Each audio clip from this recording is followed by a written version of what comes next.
Don't worry, guys. Don't worry, guys. I'm not going to slip. I have all-weather tires on the dark horse, okay? Now, if it's snowing outside, man, forget about it. I don't leave the house, and neither does the car.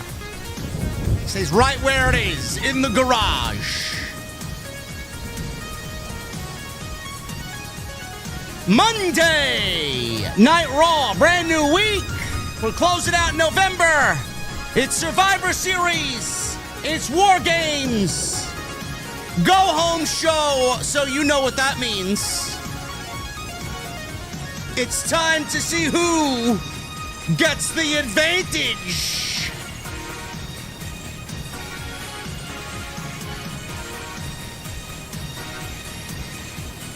I wasn't really all that enthused about tonight's show, man. The WWE fumbled the go-home show. They left out one very important reason.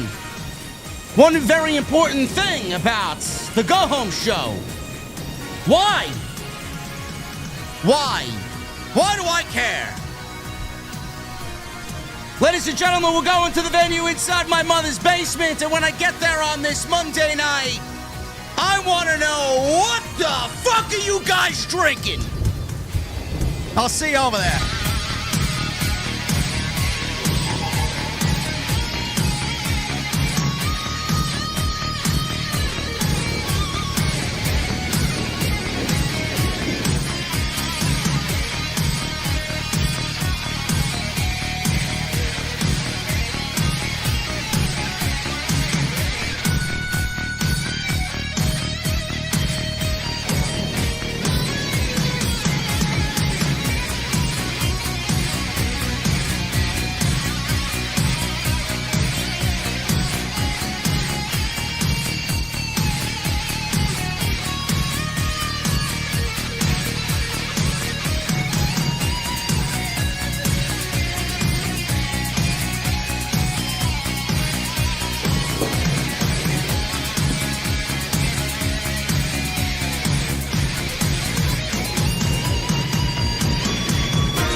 Why has Triple H been so successful? Why is Triple H running WWE better than Vince McMahon and Bruce Pritchard on Monday and Friday night? Long-term booking.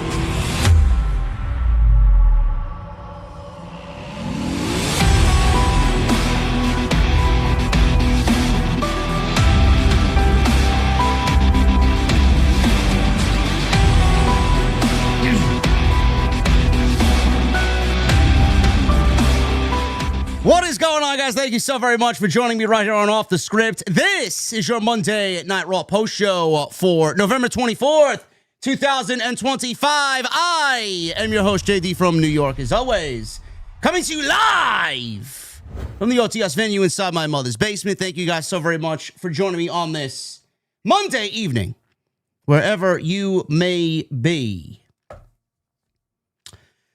Oh my God, man. What do we want to talk about tonight, man? Survivor Series, it's War Games, it's the go-home show.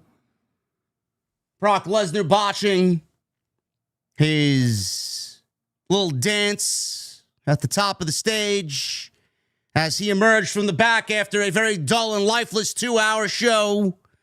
Do we want to talk about the War Games advantage? Do we want to talk about Roman Reigns? Maybe we talk about Penta.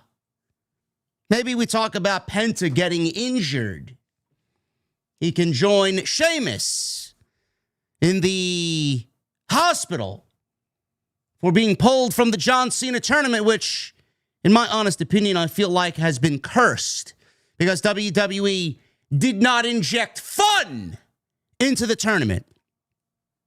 But hey, you know what? At least Carmelo Hayes had a great fucking tournament, man. If there's one thing to come out of this John Cena tournament, it's the fact that Carmelo Hayes looks like a goddamn superstar. I don't know where I really want to dive into as far as the topics for tonight's show. If you watched, it was a dull show. Now, granted, they were coming off of last week's show at Madison Square Garden. Last week's show was one of the best shows that they've done all year. It felt important. Obviously, John Cena being there the last time ever on Monday Night Raw inside Madison Square Garden. They had the tournament. They had Roman Reigns come back. They had Brock Lesnar come back. AJ Lee was there. We had a big title change with Maxine Dupree and Becky Lynch for the Intercontinental Championship. There was just a lot going on last week. And WWE, there was no way for them to kind of replicate that coming on into this week. You know, Survivor Series is a classic. It's one of those all-time classics. I was actually in bed last night for a little bit before I decided to come down to the office and play some Black Ops 7 last night. But before I did that, I was watching the 1991 Survivor Series. And I wanted to watch The Gravest Challenge all over again with Hulk Hogan and The Undertaker for the WWF Championship. But I watched those two Survivor Series matches at the start of the show. First one captained by Roddy Piper against Ric Flair and DiBiase's team. The second one, which was fucking awful, was Hacksaw Jim Duggan's team against Mr. Fuji's team with the Berserker and Hercules. But I'm watching this and I'm like, oh man, Survivor Series, it's a classic. I used to love Survivor Series. It used to be fun. It used to be something that was a time-honored tradition in WWE. And as the years went on, the concept kind of lost its place. The concept has been roughly killed off, largely killed off. And we're going to see a revitalization of those Survivor Series matches on Friday when we see Team Sami Zayn against the MFTs in a 5-on-5 elimination match. But I'm watching this and I'm kind of reliving my old childhood memories and why I used to love Survivor Series. And then a realization hit me when I was watching this Monday Night Raw and I said, who gives a shit about any of this? I genuinely don't give a shit. Am I excited to see the men's War Games match? Yes. Look at the star power that's in there. Look at the story that could come out of it. WWE has seemingly lost the plot for what makes these Survivor Series shows special. They were supposed to do one thing tonight, and they didn't do that one thing. The question of why is the biggest and most important question when it comes to storytelling.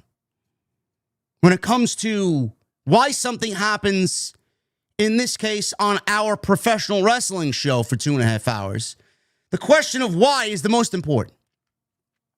WWE did not answer that question.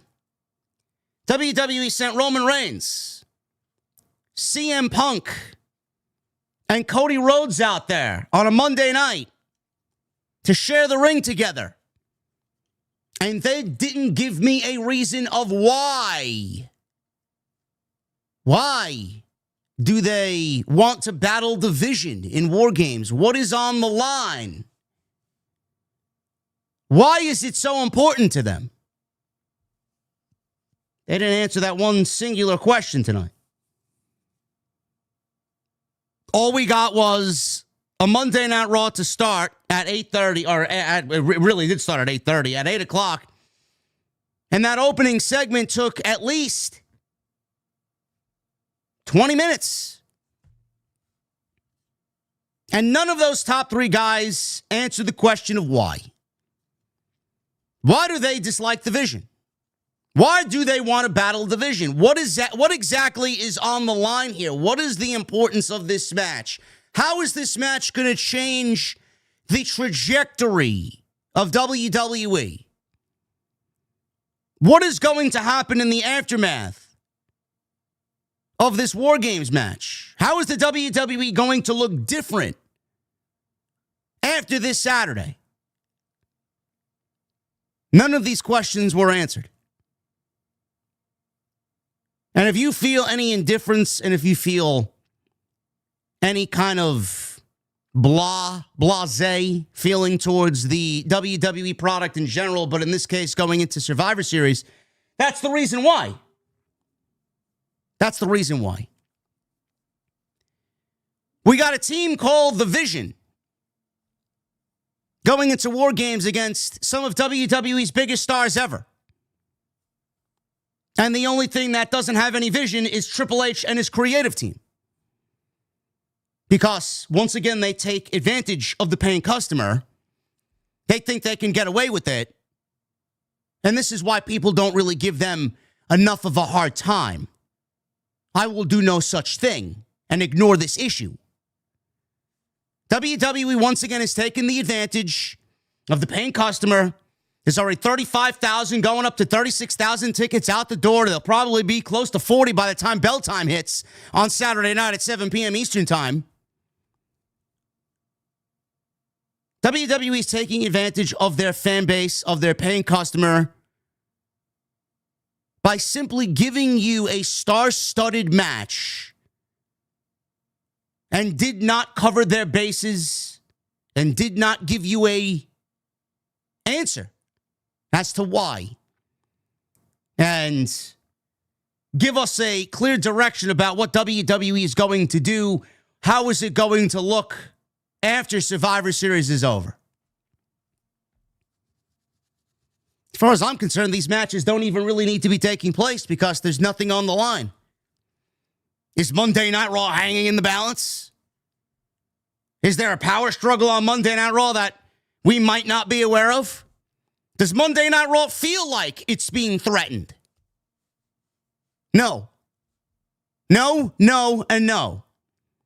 All I see is a collection of guys in a match, and WWE is charging premium price because Brock Lesnar's in this match, because Roman Reigns is in this match, because Cody Rhodes is in this match, and because CM Punk is in this match. Logan Paul is in this match. You basically have all the top guys in this one singular match. And WWE thinks that they could skimp and take these shortcuts to get there. But where is the story? What is on the line? Why should I care? Why is Monday Night Raw in a position with the Vision and the baby faces here? What is Monday Night Raw going to look like? Is Monday Night Raw being threatened? Is Monday Night Raw and the power of Monday Night hanging in the balance? The fuck do I know? I don't get it. WWE dropped the ball. Then they want to sell you on the go-home show for the final push going into the pay-per-view, and then they want to give you a Vince McMahon-like comedic special at the end of the show. The advantage matches are going to take place tonight in the main event on Monday Night Raw. It's great. I would give a shit about the advantage match and who actually has advantage on Saturday Night War Games if I actually gave a shit about the rest of the fucking build to this piss-poor fucking show. How do you expect me to care about the advantage matches when you haven't given me a reason to care about the fucking match and the story going into the match? Do they not realize that one has to do with the other? Do they not realize that one directly affects the other? Why are we going to be excited and interested in advantage matches when they haven't given us any reason to care about what the fuck is happening and what the reason for these matches is? Why these matches are taking place? What is that? This is the same thing that I mentioned on Saturday when we discussed Full Gear. One company's doing too much, the other company is doing too little. The other company wants to give, blood, violence, violence. And the other company, give me your money, we'll give you the stars, and we don't really need to give you an explanation as to why anything's happening, but you get the stars. Said it once, I'm going to say it again. And I'm sure I will reiterate that again and again and again before the year is over. This year creatively fucking sucks. Honestly.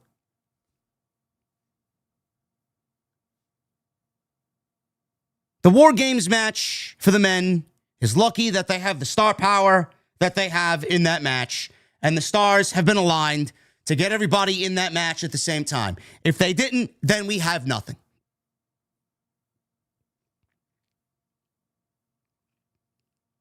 And that's exactly how you should be feeling about Survivor Series. Yeah, because you can give me a big name, and a fucking 10-man War Games match that on paper looks like it's the most biggest match in the history of this fucking concept. But if there is no reason, if there is no reason to care, if there is no intrigue, there is no tensions between both sides to a point where War Games is going to only help accelerate that. WWE's missing the entire point of the concept. Survivor Series in itself is, right now, not being treated as an important show by WWE.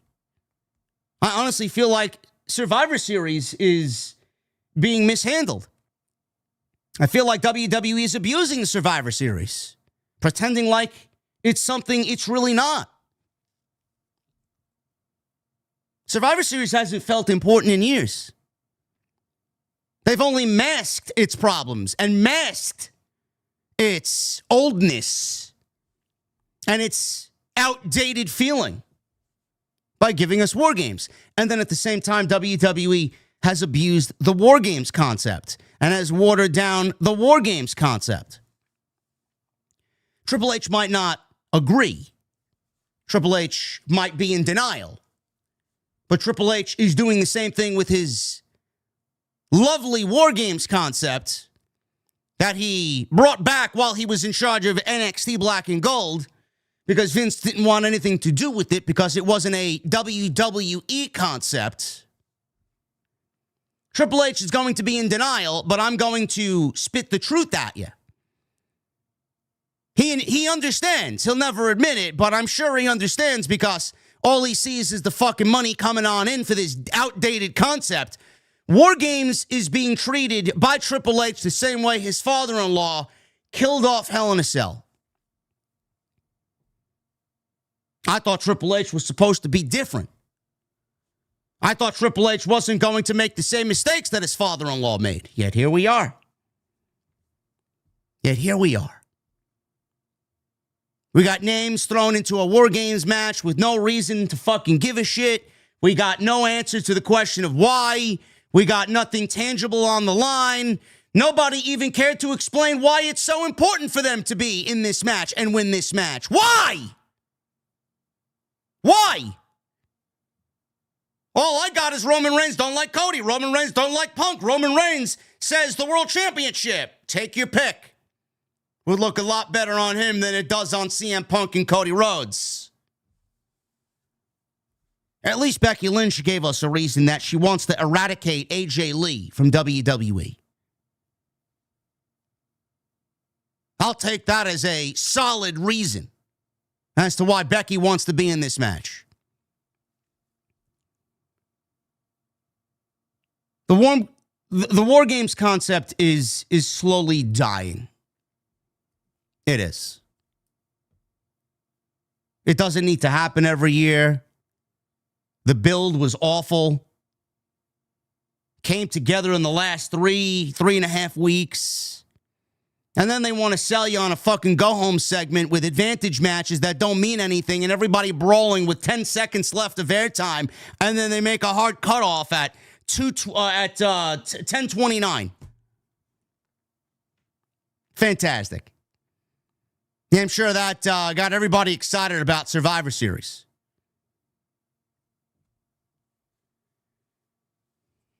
Those are just my criticisms on what we saw tonight. But hey, look, Roman Reigns, CM Punk, and Cody Rhodes are in it. You can agree with me. You can disagree with me. I don't give a shit. I feel nothing but apathy towards both of these companies. Nobody is doing anything to make the shows better. Nobody. They just go about doing what they want to do because they know better than everybody else. There's very little reason to care. There's no writing that is going to make you give a shit about any of this. They just throw the stars out there and then you're expected to fucking care. It's a tough watch this year, man. It is a tough watch to not only be a fan, but to be a content creator. Like, they don't give me anything. Like, what are you giving me? What are you giving me? There are more problems between Reigns, Cody, and Punk than there are between the baby faces and the heels. Now, is that done by design? Or is the writing team that fucking haphazard, and is the writing team that fucking clueless and lazy? But all I know is if you're putting Team 1 and Team 2 inside a fucking cage with a double ring, and there's going to be 10 combatants in the ring, shouldn't you have a fucking good reason as to why you're going to war with these guys against those guys? Why? Why is it so important to you? Why does it matter to you? Why are you doing it? None of these questions were answered. You're going to get 2 types of people. 3 types of people. People like me who want a fucking reason and a goddamn good one, a story for us to care about. Then you're going to get the person that doesn't give a shit and wants to see the fucking stars wrestle, and they don't really give a shit why the story is there or what the story is. And then you're not going to get people who care at all about anything. There's one complete extreme, there's indifference, and then there's just the other side of the spectrum that some people just don't give a shit.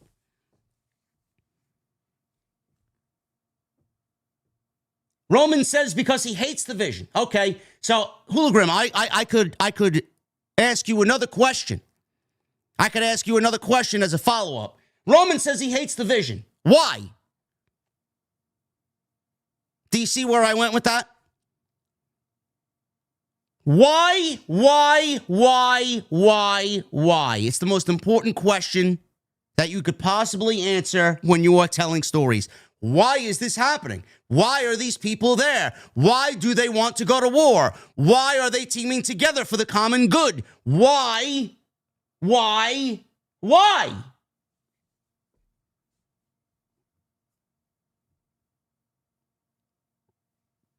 And if that's too difficult to grasp, I'm sorry. I've been doing this for 8 years.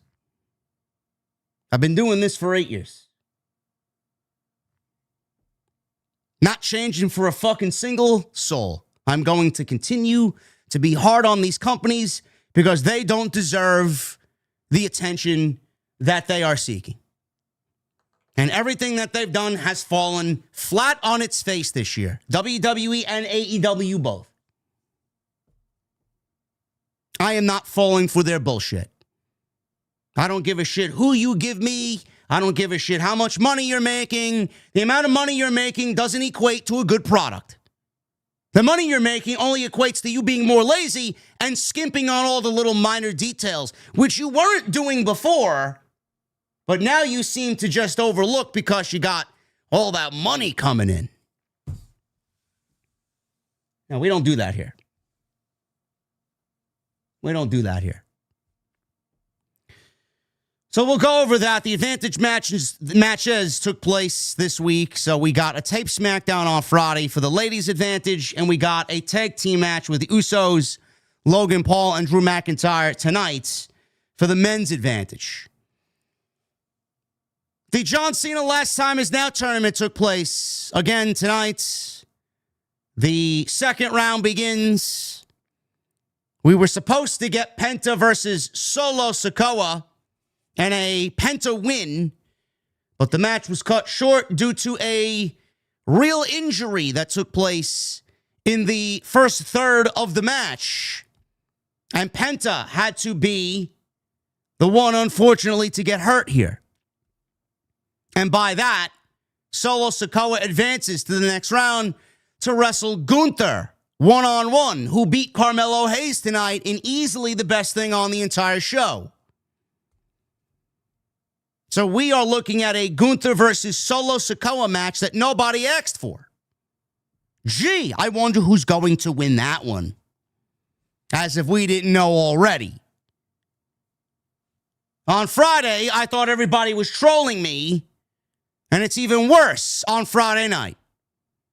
I will not be revealing anything. You will wait for my disgust on Friday. Carmelo Hayes and Gunther was easily the best thing on the entire show. We'll break down that match. And what I think is Carmelo Hayes showing management, hey, listen, I don't know who else you got in the pipeline for a fucking push this year, but me, I better be in that discussion come January to start the new year. AJ Lee and Becky Lynch get into it tonight. The Women's War Games get into it tonight. And Rey Mysterio versus JD McDonough. JD McDonough's having a fantastic stretch the last week and a half, 2 weeks. He's in there with legit Hall of Famers, and he is killing it. Nice to see him get some rub. This is your Monday Night Raw review for November 24, 2025. I am your host, JD from New York. Thank you guys for joining me on this Monday night. Follow me on social media at JDfromNY206, Twitter, Instagram, TikTok, and Cameo. Hit that subscribe button down below. Turn on the bell for all notifications. We got some great content on the channel. Last time we were live, we covered Full Gear. Very late on Saturday night, early Sunday morning. I didn't get to bed till 5 a.m. But if I don't do it after the show is over, nobody's going to give a shit. So we have to bite the bullet and do the stream. Which, by the way, I wasn't really happy with because I was not very pleased with the way Jesse conducted himself.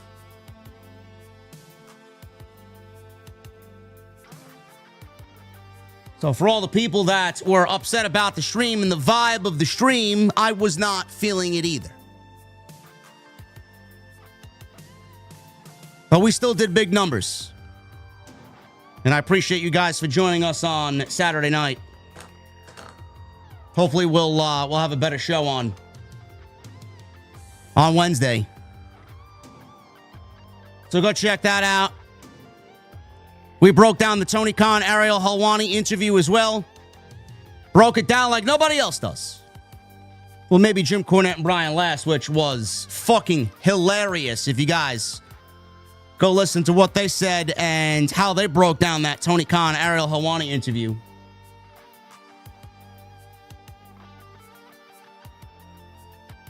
Tomorrow night we'll be live with Tuesday Night Titans. It should be a very spirited discussion. as we break down Full Gear together. Not that it was a bad show, it's just a show that I particularly don't find myself caring about, which is okay. The blood and the amount of it turns me off. Take a break. Give it to us in moderation. Skimp on it for a little bit. Maybe go a month or 4 with no blood.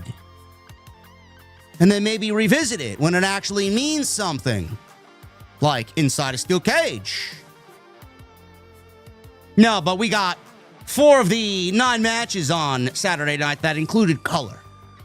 Yes, I'm sure that's going to make Samoa Joe and Adam Page and what they do inside a dreaded structure known as solid steel. I'm sure that's going to make them look really, really good, man, when everybody else fucking bled 3.5 hours before they went into their World Championship match. No, I do not want to watch Saw 24/7.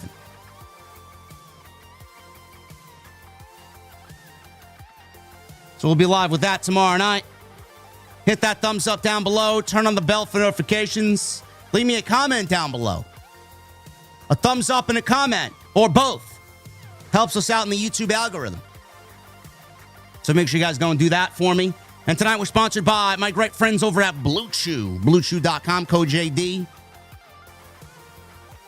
Get yourself a free sample of Blue Chew on me. All you got to do is take care of the $5 shipping and handling. BlueChew.com, code JD at checkout for your free sample.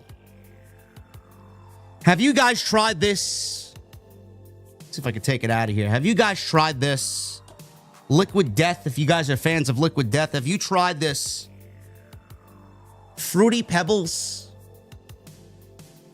Have you tried this Fruity Pebbles flavor? This is a weird fucking flavor, bro. It legitimately tastes like liquid Fruity Pebbles. And I'm not even a Fruity Pebbles guy. I'm not. But it weirdly tastes very good. I don't know why. I bought a whole 6-pack. It's good stuff.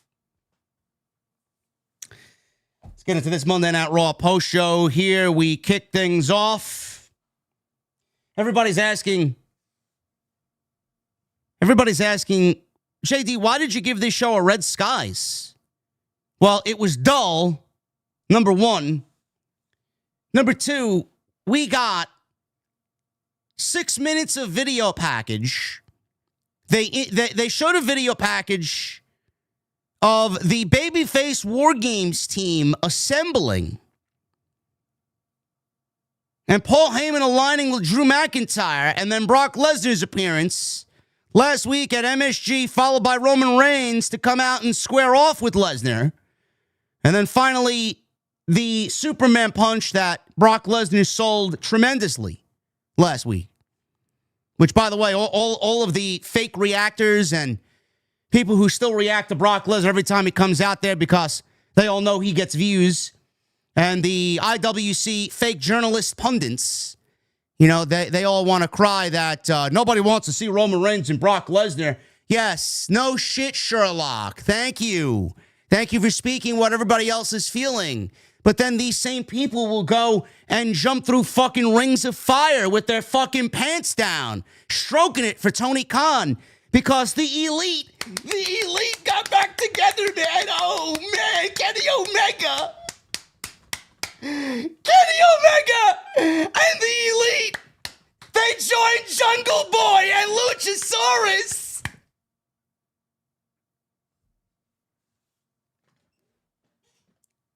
Yes, Brock Lesnar and Roman Reigns, 6 million views for their stare down last week at Madison Square Garden. That's a lot of people that didn't want to see it. The quicker you realize the IWC is made up of 99% fucking retards, and then people like me and Solid Monster and BC and Just Alex, guys who have their fucking heads on straight, Don Tony, quicker you will understand. Seriously.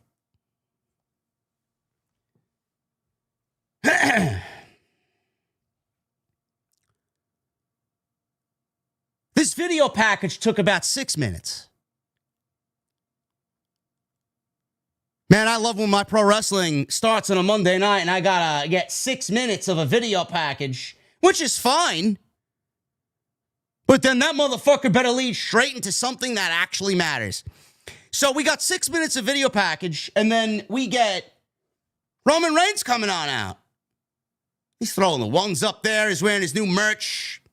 Slow walks to the ring like The Undertaker in his fucking prime. Comes out.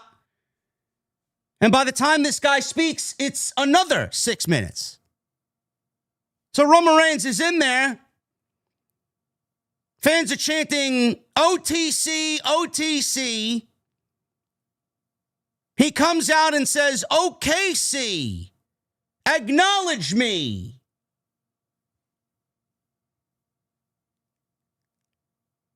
Roman Reigns said nothing else.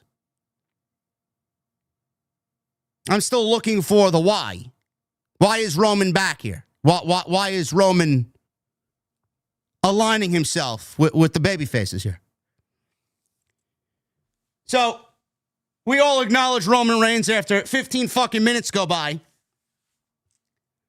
Cody Rhodes then comes out.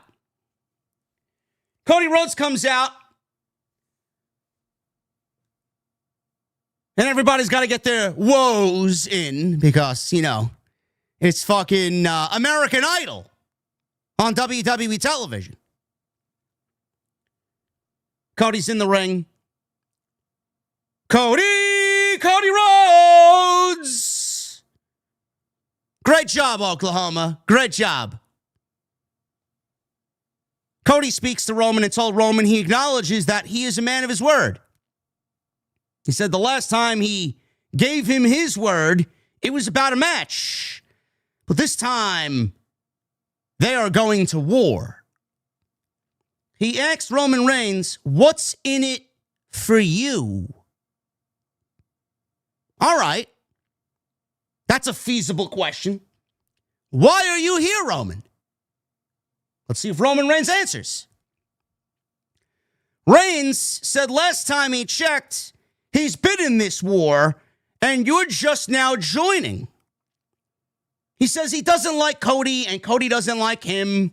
We don't even know each other all that well. Still waiting for a reason as to why you're here. Cody asked you why you were here. You have yet to answer that question. He said there is one thing he knows about him, and that is they don't play around when it comes to their family. He said last time he checked, half of their team is his bloodline. And before they were on his team, they were in my bloodline. He says that means he has been invested in the Usos for a long time. I'm here to see this investment through. So Roman went from saying he doesn't like the Vision, that he's here to battle the Vision. He's been here from the beginning. He threw it back at Cody saying that he just got here and he just threw his name into the fucking discussion for this match against the Vision. And then he says he's here to see his investments through with the Usos. So he's basically here to back up the Usos. So you're here to see the Usos and your family get the win. And to see your investment and everything that you built up, see all of that through and see it successful. Still doesn't answer the question of why. Why does this matter to you so much? You told your family I'd see you at Christmas while you walked out on them after they cost you a match against Bronson Reed at Crown Jewel. None of that was even mentioned here. The Usos never mentioned it to Roman, and Roman never mentioned it to the Usos. Cody never mentioned it to Reigns. Cody never mentioned it to the Usos. Neither did Punk.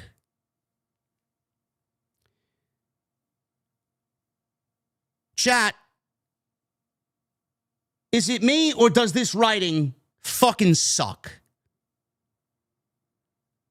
If WWE had actual writers that knew what the fuck they were doing, all of these logic gaps and loopholes and deficiencies wouldn't be. We went from all of this for 20 minutes to not get a single fucking answer as to why all of this matters to them. Cody responded saying, understood. Then all I can say is welcome to my team. He offered his hand to Roman. Reigns stared at his hand for a few seconds, which at that point CM Punk and the CM Punk sing-along started in Oklahoma. He walks out with the World Heavyweight Championship. Last week, he didn't come out with the title belt. He was looking to fight. This week, he comes out with it. Punk got in Roman's face and said, does it feel great to be alive on a Monday night in Oklahoma City or what? He then asked Oklahoma City with a side smile and a side eye aimed at Roman, acknowledge us. He told Roman, don't worry, I'm stealing your best material. This is an all-star War Games team. Punk said last year at War Games he remembers saving Roman's life. He did. He did. If you guys remember, Roman Reigns was on that table after Bronson Reed came off the top of the cage with a tsunami splash that, in the end, broke his foot, which he still hasn't recovered 100% from. CM Punk was the one who pulled Roman to safety. That's why he said that. Just to make sure you guys were aware of what he meant there. He saved Roman's life. Roman replied, then 4 months later, you ruined it. Punk says he doesn't fear Roman stabbing him in the back because that would mean stabbing his cousins in the back. He said with a snarky tone, he would never be mean to his own family, would he? Cody says they're all on the same team. Punk asked if he heard Cody refer to it as his team. Punk said this is Monday night on Netflix, not SmackDown on the USA Network.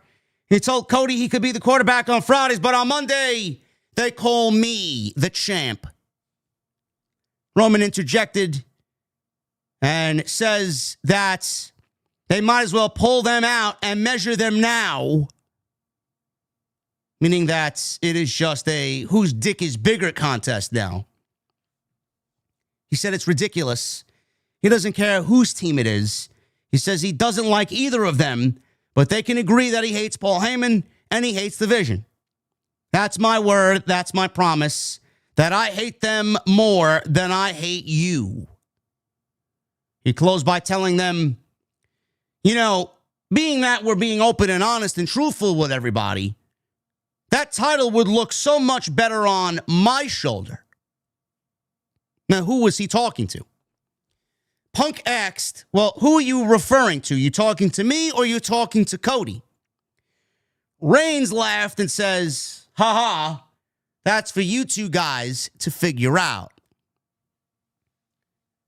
Punk then told Cody, I think he's talking to you.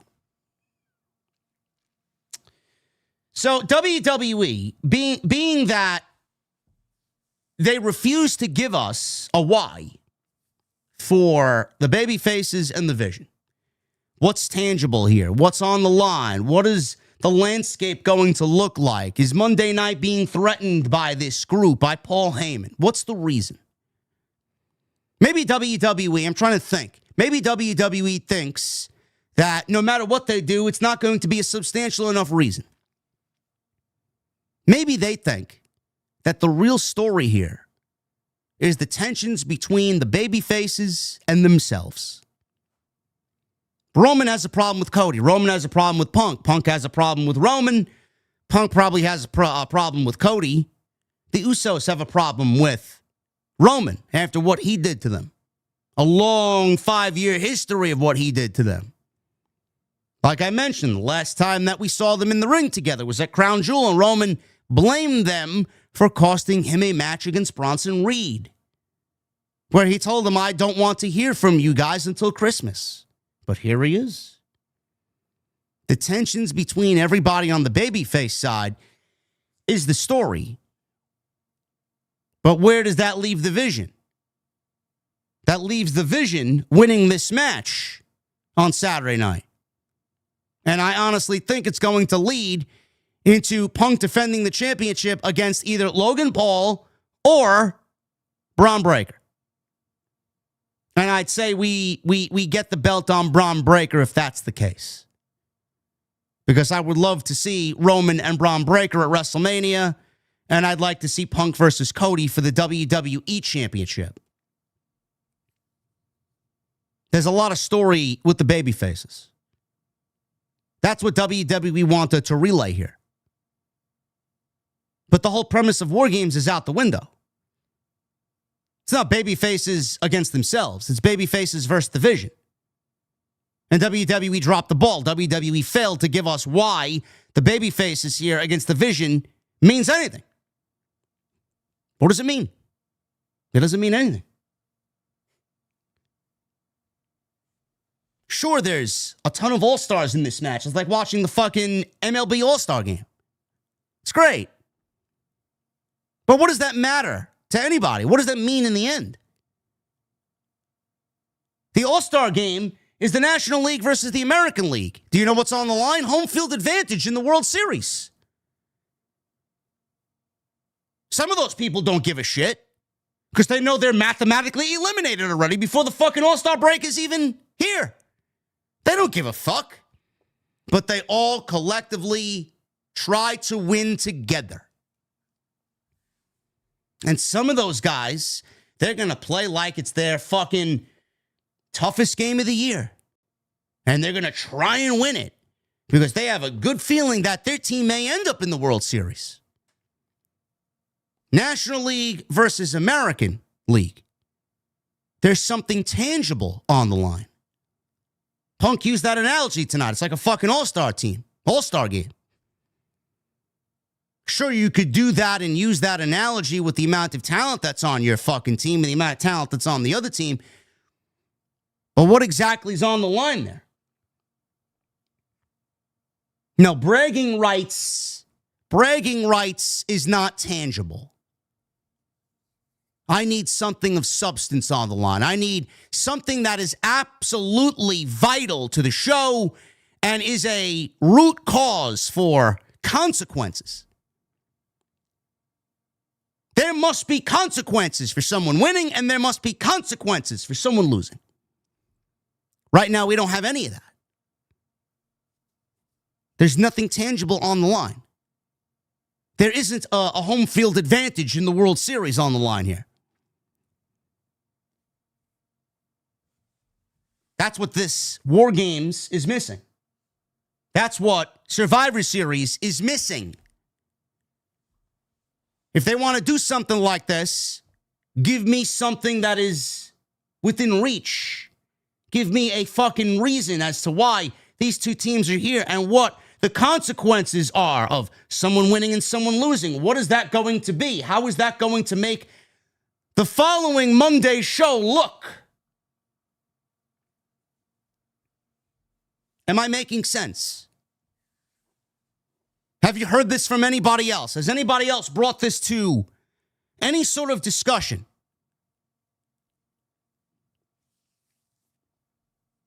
Other than that, fans loved it. Roman, Cody, and Punk in the opening segment. You can't get any bigger than that. They cut to Paul Heyman backstage with the Vision and Drew McIntyre. Heyman told Drew that the only reason he's there is because he picked him for the advantage match, and he can screw that up if he looks at the wrong person the wrong way tonight. He said the advantage match is now a tag team match. Logan Paul interjected and said that the partner should be Brock Lesnar. Should be Drew and Brock. Heyman said Lesnar is in a bad mood over what happened with Roman Reigns last week.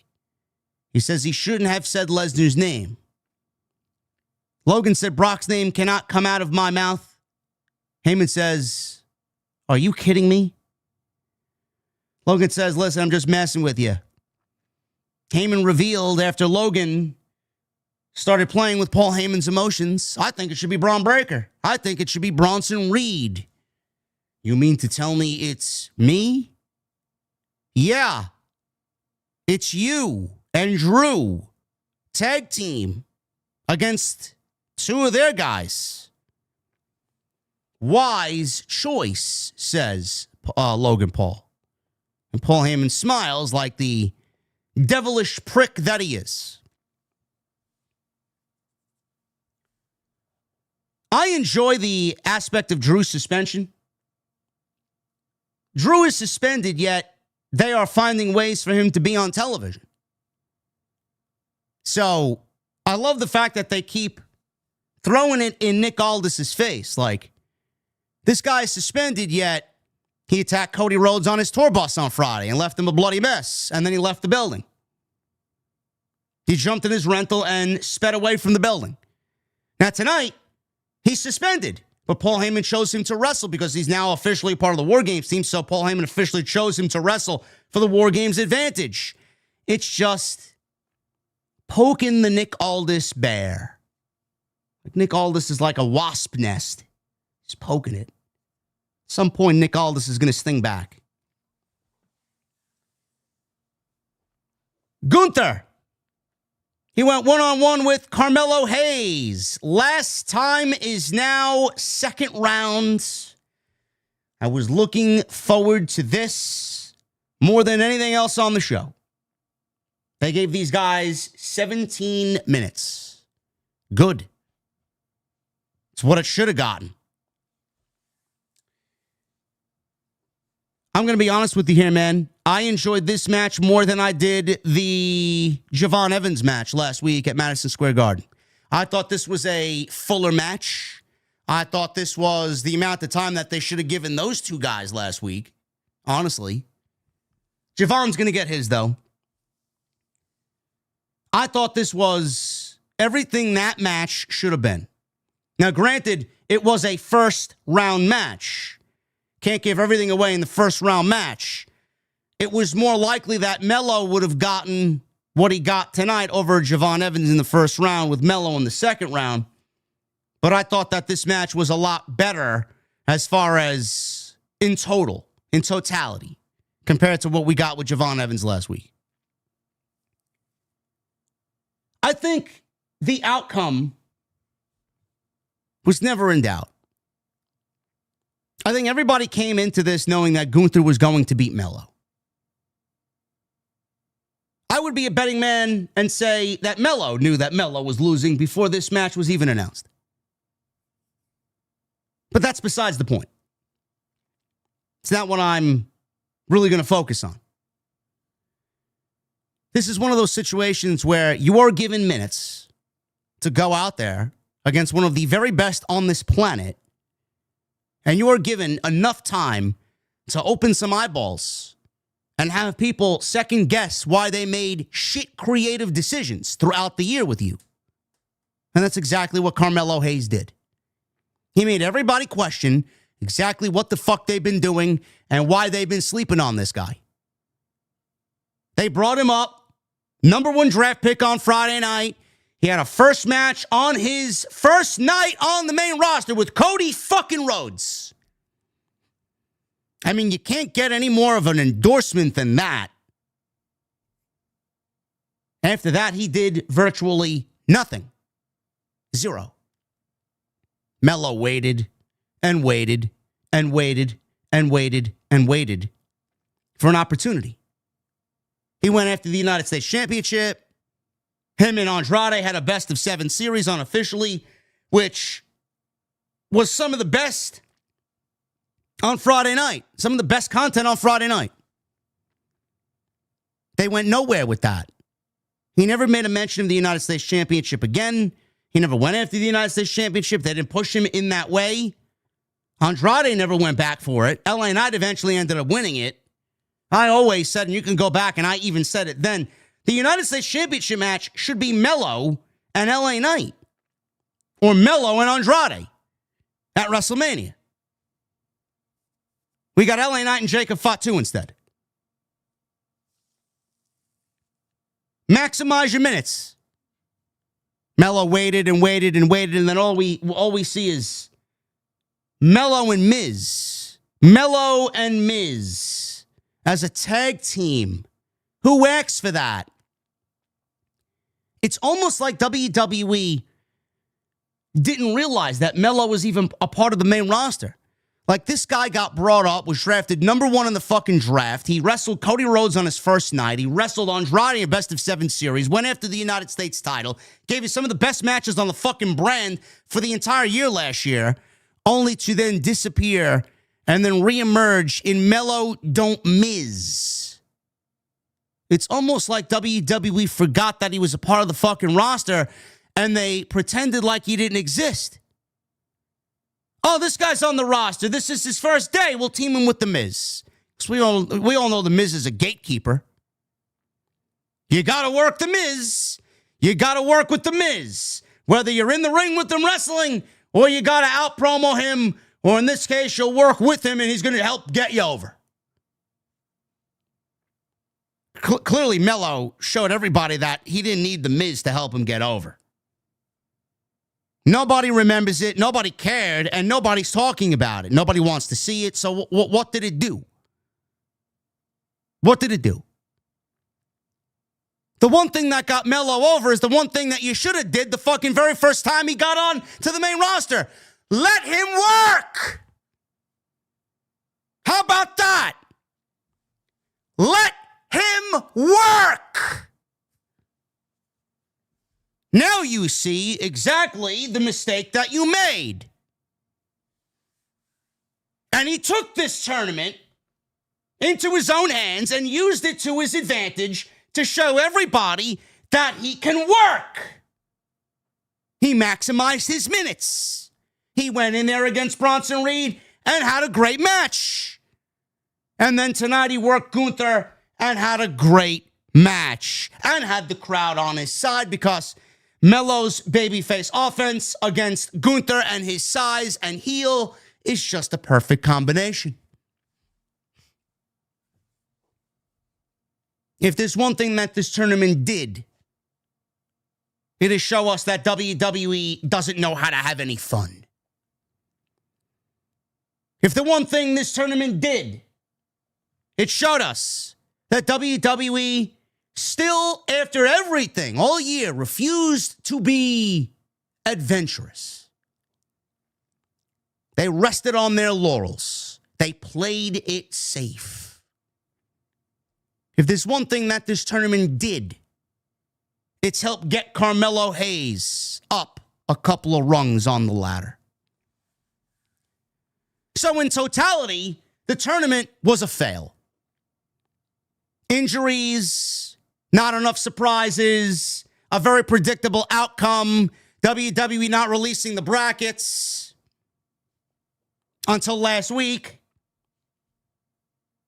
Did I mention predictable? Did I mention not having fun? Yeah. I mentioned those. I'm going to mention it again because it's just an eyesore.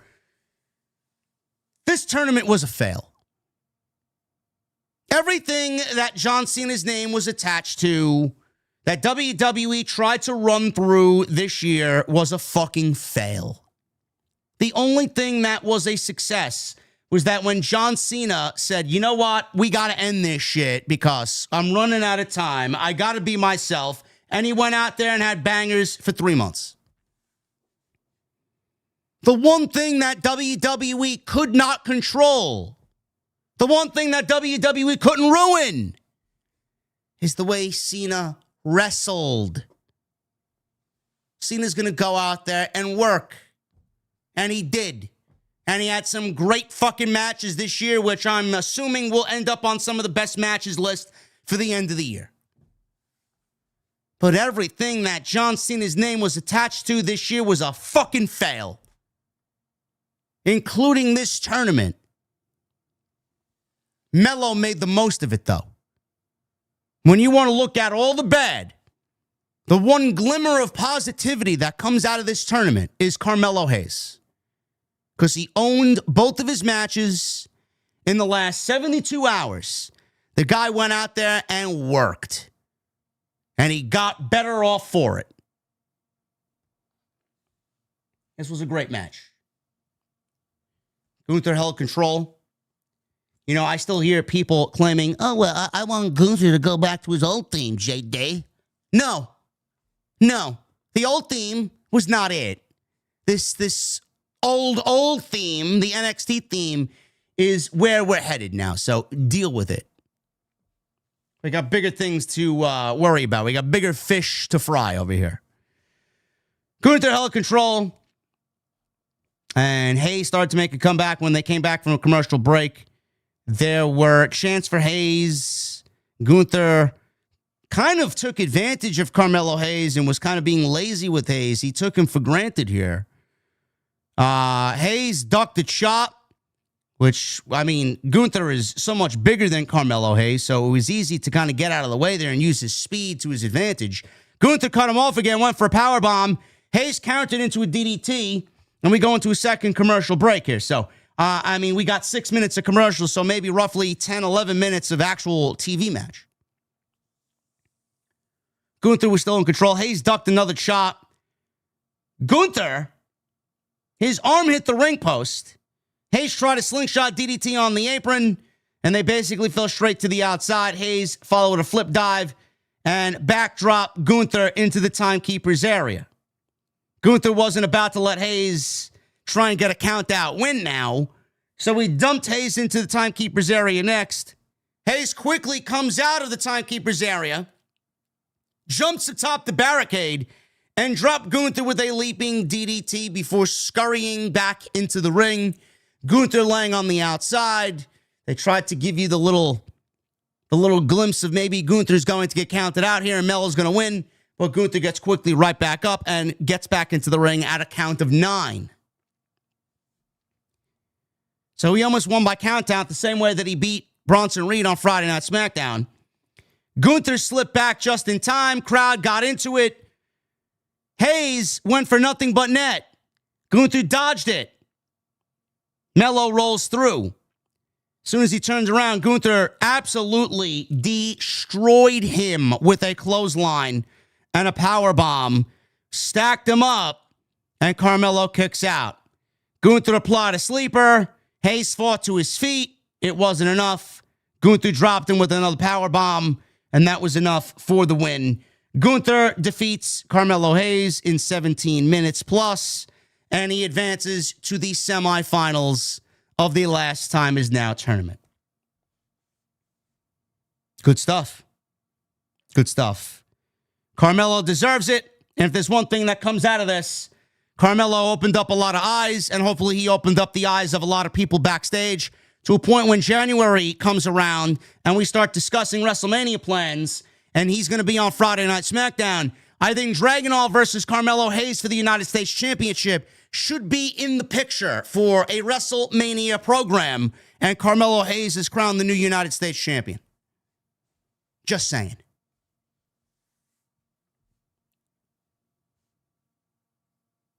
Jey and Jimmy Uso were backstage, and they approached Roman Reigns, CM Punk, and Cody Rhodes. They were still arguing. Cody, Punk, and Reigns were still arguing. Punk told Cody in front of Reigns, I didn't ruin his life. He's perfectly healthy. Usos walked in. Jey mocked all these guys and applauded mockingly and called for unity. Jimmy made his case and said that he and Jey should be in the tag team match for the advantage later because they are on the same page, whereas Cody, Punk, and Reigns are not.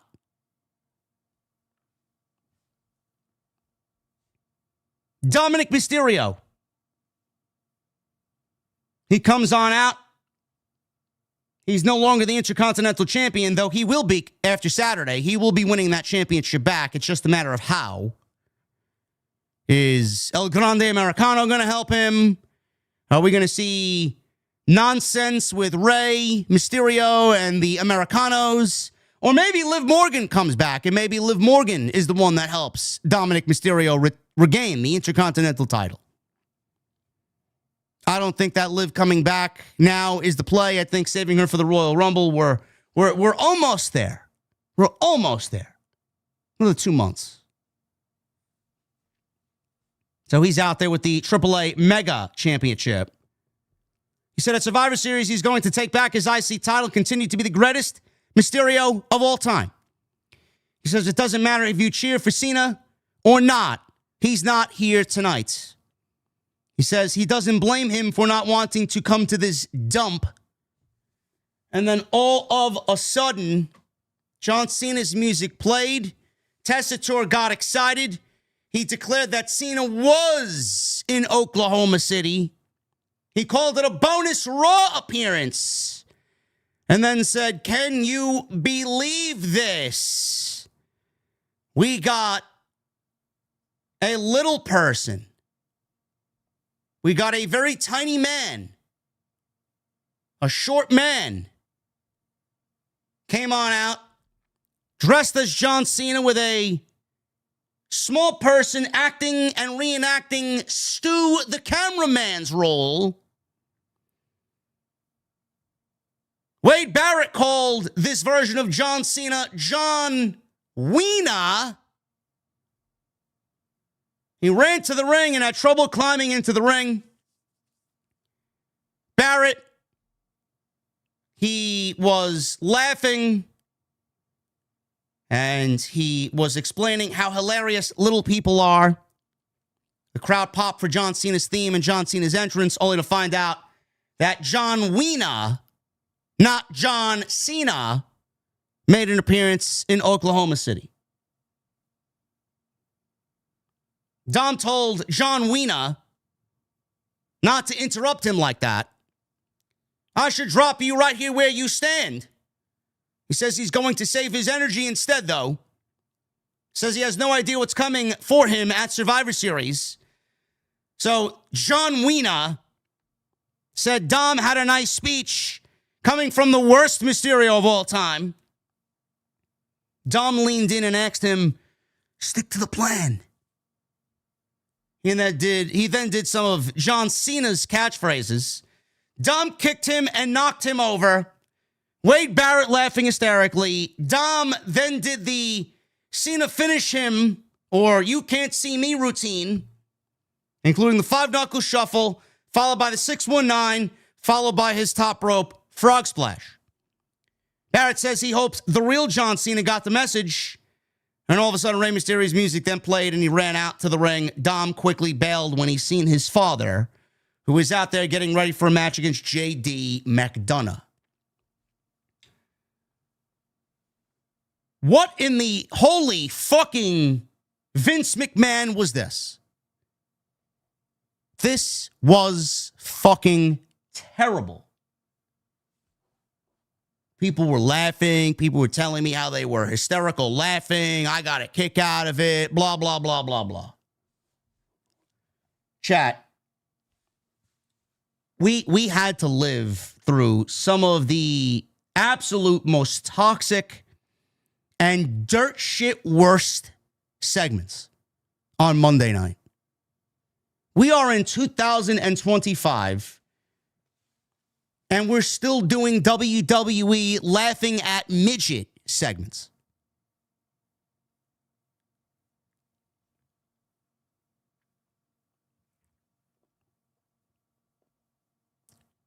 You know, I want to think Triple H is better than this. It almost feels like the spirit, though that he's long gone, the spirit of Vince McMahon is still hovering around backstage. And he is. His name is Bruce Pritchard. I'm sure Bruce Pritchard got a laugh at this. I'm sure Vince McMahon was watching from his palatial estate in Connecticut, texting Bruce, "That's good shit, pal." What the fuck are we doing in 2025? 5.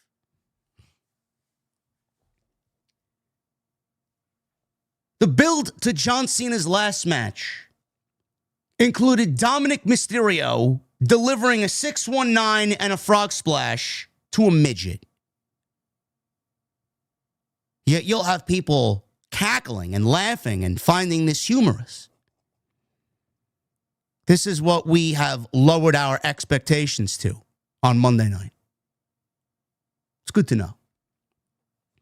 It's good to know that I am one of the more sound individuals in this community. Very proud of what I produce here on a weekly basis. Knowing that I just don't give in to this garbage. Ha ha, it's so funny, man. It's so funny. Ha ha, that's great. Look at that.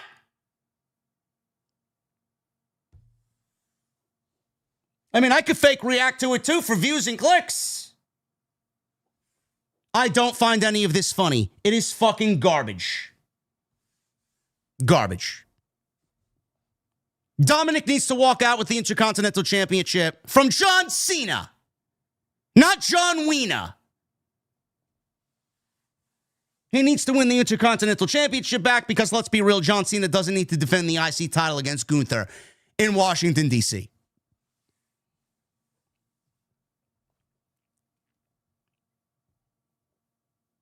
You can laugh. You can laugh. You can laugh all you want. Some people find Saturday Night Live funny. I don't. There's not much that makes me laugh nowadays. Lesnar falling made me laugh. Lesnar tripping over his own feet made me laugh. This was shit. Rey Mysterio. He went one-on-one with JD McDonough. Here is your weekly JD McDonough doesn't have bad matches segment. Guy's had a great fucking week, man. He's wrestled John Cena. He will be a footnote in the WWE Encyclopedia. Who was the last man on Cena's last Raw to be pinned by John Cena? JD McDonough. He wrestled John Cena in his last ever Monday Night Raw appearance inside Madison Square Garden, took the pinfall loss. He wrestled Ilya Dragunov for the United States Championship on Friday and then wrestled Rey Mysterio on Monday. Who's having a better week than JD McDonough? Now, he lost all 3 matches, but it doesn't matter. Why do people want to wrestle JD McDonough? Because JD McDonough does not have bad matches. Guy's a fucking savage in there. The guy is a demon. He's like a Call of Duty demon that goes 60-4 and drops fucking 4 swarms in one game. That's what he is. I also label those people hackers and cheaters, and they instantly get reported after the game is over. It's what I do. But JD McDonough doesn't hack, and JD McDonough doesn't cheat, where it's a bannable, let me boot you off PlayStation Network offense. He's great. 13 minutes. McDonough had an abdominal stretch on Rey during the break. Balor held his arm back for leverage. Old school maneuver. Referee caught him. Instead of kicking him out, he just yelled at Balor on the outside. Rey made a comeback. Went for a 619. McDonough caught him with a Spanish fly, which kind of looked like it landed a little bit too much on Rey's shoulder. Hopefully he's all right. Rey responded with a code red. Shout out to Amazing Red for 2. Rey went for a 619, was tripped up by Balor, who was still out there because of the referee who did not kick him out, even after seeing him interfere. Rey went after Balor and said, had enough of this shit. Referee yelled at Balor some more. McDonough tried a cheap shot, but Rey dropped him into Balor, knocking him off the apron. Rey followed with a 619 and a springboard splash for the 1-2-3. Balor tried attacking Rey after the match, but Rey avoided and left the ring. That's basically it. I wonder if Rey is going to get involved with Dominic Mysterio at Survivor Series. I would expect he does, because he's not on the show, and he's from San Diego. So I expect Rey to somehow be involved there, being that he's been wrestling with the Judgment Day and Dominic is wrestling to get his title back against Cena. So I'm assuming something could potentially forward the Rey and Dominic tension, because I do think that they will eventually be wrestling over that AAA Mega Championship.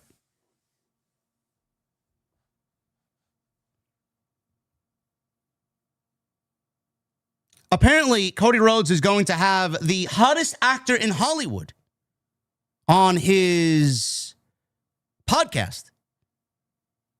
What do you want to talk about? Says Cody Rhodes. He's talking to Timothy Chalamet. I let out a, who the fuck is this? And I've never heard of this guy before. Where is he from, chat? Where would I know him from? Or am I that just absolutely out to lunch when it comes to current events and current celebrities? Not that I give a shit, but I legitimately yelled out an audible, who? No difference. Will I be tuning into what do we want to talk about? No, I won't. No, I won't.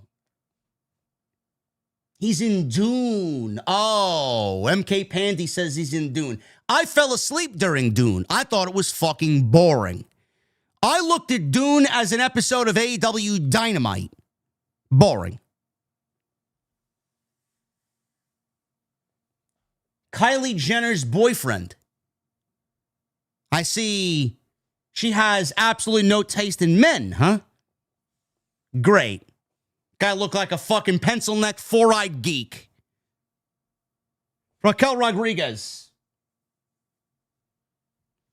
She spoke to Adam Pearce backstage. She was pissed that Nikki Bella got involved in her title match. She's pissed that Nikki Bella got involved in her title match. Adam Pearce says he agreed with her, and rest assured that you will be in the mix for a title match at Survivor Series. You will be in the mix for a title match at Survivor Series. So what does that mean?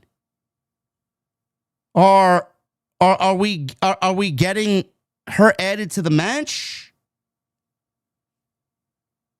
Are we changing up the nobody gives a shit match of Stephanie Vaquera and Nikki Bella?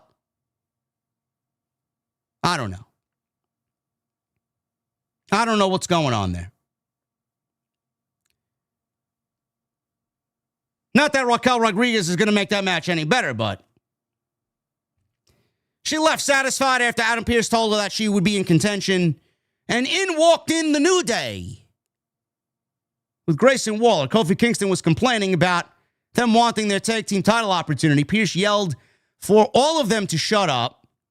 He said he wanted to tell them that Dragon Lee and AJ Styles want to defend the titles against them next week.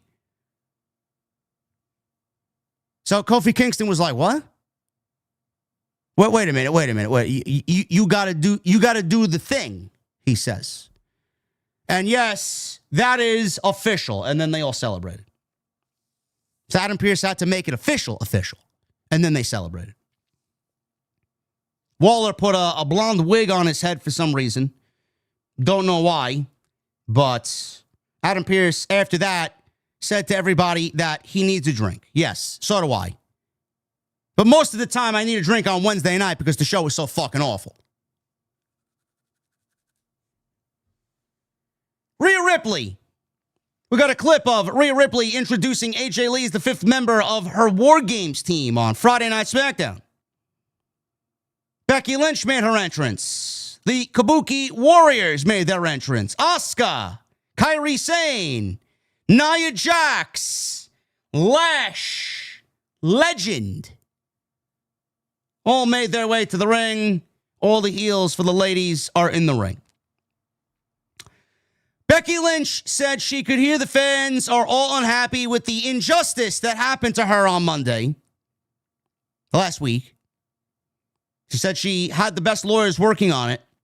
She said she's been advised not to talk about it, though. She said she follows the rules and how heads are going to roll. She said she'll get her title back and the company will be better for it. She said it's all a travesty, but she can't do anything about that right now. She said the company will also be better when she gets rid of AJ Lee once and for all. She said something about Jessica Carr being a crooked and disgusting referee. She said AJ Lee made a mistake coming back to WWE and interfering in her match and costing her the title, but her biggest mistake will be getting into a cage with her. She said she's assembled the greatest team in War Games history. False. False. I don't give a shit what type of heel you are. You can't say that when the men's teams are what they are on Saturday. Becky told Asuka she beat her 9 out of 10 times, but she made her work for those wins. Becky told Kairi she saved her life and she owes her a great deal. She said Io was a fool to double-cross them. She turned to Nia Jax and Lash Legend. She said Jax isn't as powerful as her, but she is more powerful than she was then when she broke her nose. She said that when Jax hurt her face, she didn't have to wear a mask like rotten Rhea Ripley. She said she's going to make Lash a star. Just follow my guidance. So Becky Lynch is now the new learning tree. And you'll become a star like she made the other 3 a star. So she's claiming success for Nia Jax, Asuka, and Kairi Sane.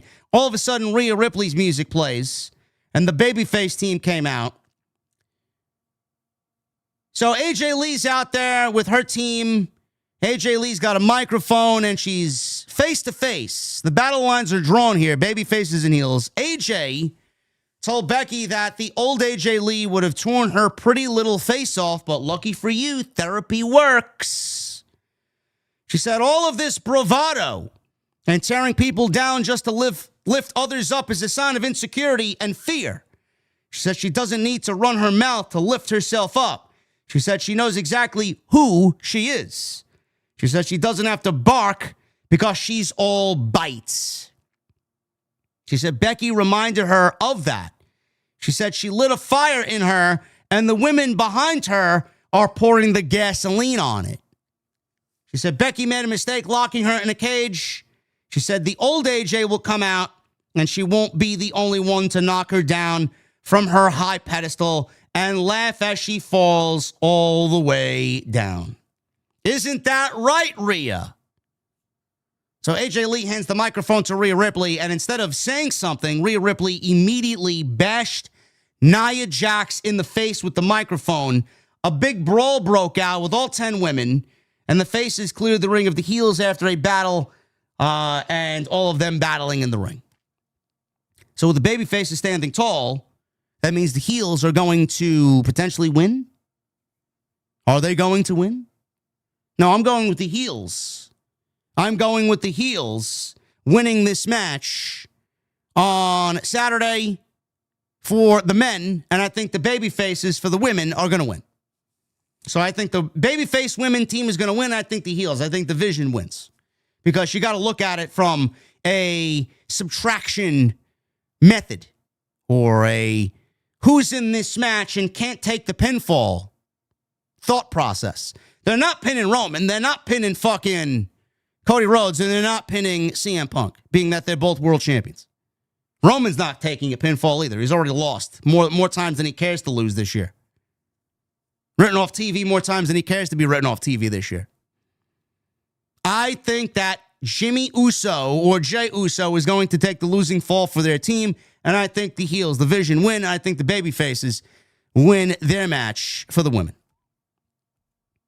That's just me. Both face teams won last year. Okay. That's 2024. We're in 2025.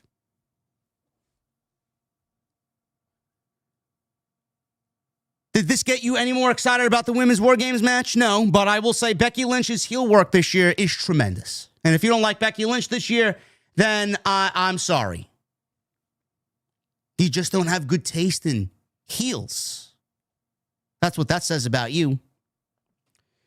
Solo Sikoa. He went one-on-one with Penta.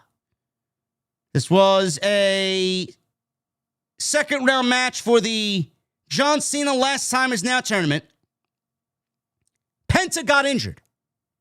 Match was stopped after 4 minutes. Solo chucked Penta over the barricade and into the crowd. He reemerged on the barricade and brought Solo down with a hurricanrana on the outside. Penta landed on his right shoulder. We go to commercial break. We come back from the break, and the medical staff is checking on him. And all of a sudden, Alicia Taylor says that Penta is injured and no longer can compete in this match, and the winner by default is Solo Sikoa. Penta slammed his hand against the barricade in frustration as he was followed to the back by medical staff. Solo advances when he should not and would not have advanced. Now he wrestles Gunther in the semifinals, which will be a very oddball pairing for the semifinals. This was supposed to be Penta. So not only were we robbed, get this, we were robbed of a Sheamus and Gunther final. Now we're robbed of a Gunther Penta semifinal. Sheamus supposedly got hurt. Sheamus was removed from the tournament. Sheamus was replaced by The Miz.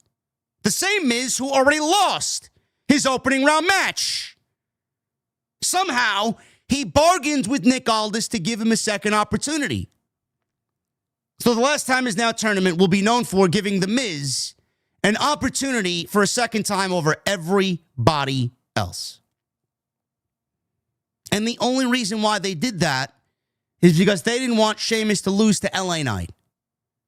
Sheamus wrestled alongside John Cena and Rey Mysterio against the Judgment Day at Madison Square Garden on Monday.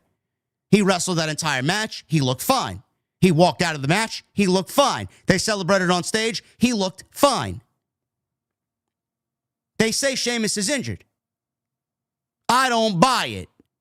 I don't think Sheamus is injured at all. I think it's a storyline to get him out of the tournament so that he didn't have to lose to LA Knight. So Miz lost to LA Knight. LA Knight advances to the semifinals. Jey Uso advances to the semifinals because he won his match on Friday. Spoiler, spoiler. Now we're looking at a Jey Uso versus LA Knight semifinal for the tournament. I swear to God, if Jey Uso and Gunther ends up in the finals, man, I am going to have a Bray Wyatt Goldberg-like meltdown whenever that match takes place. They cannot be that fucking stupid. They cannot be that fucking stupid. You took Sheamus out of the tournament for this? Why are we so afraid for wins and losses in a fucking tournament where you win, advance, you lose, you go home? Why are we so scared? Triple H is a pussy. Tony Khan is a pussy. They don't know how to have stars and talent lose. The final for this tournament should be Sheamus and Gunther. That's what it should have been. If Dragunov wasn't going to be in there, Sheamus should be in the final. Now we're out Penta and Sheamus, and now we're left with the fucking Miz and Jey Uso and LA Knight and Solo fucking Sikoa.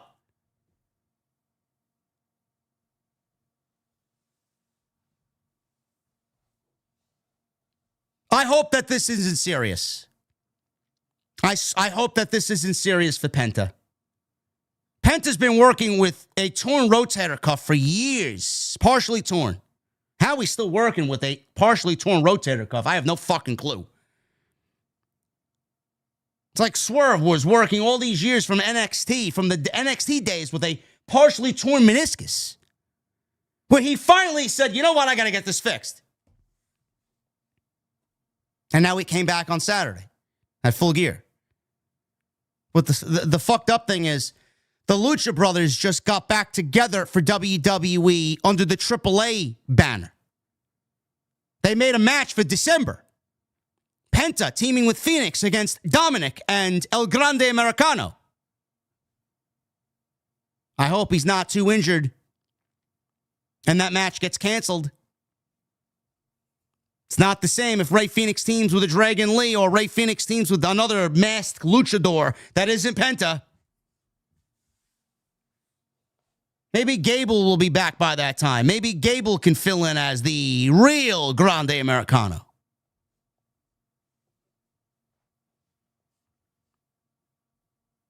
I'll keep you guys posted throughout the week, and I'm sure we'll get some news on it before TNT airs tomorrow night. Maxine Dupree. She was backstage with Adam Pearce, and Pearce told Maxine that he has gotten more calls from women wanting a shot against her than any other champion.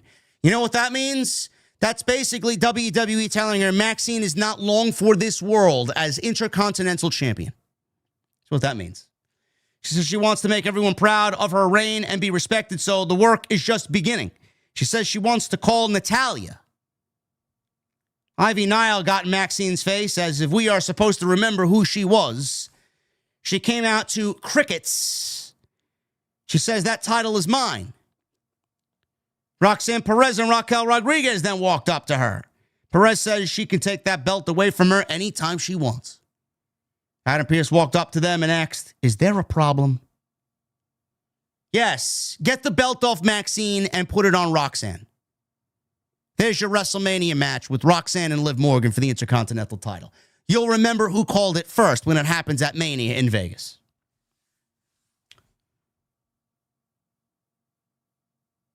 Usos. They did their entrance from the concourse like usual, and being that Penta got injured and we got a match shortened, we got more time for an Uso entrance. Yeet. Usos, Logan Paul, and Drew McIntyre, War Games advantage. This went 17 minutes of I don't give a fuck. That's what this was.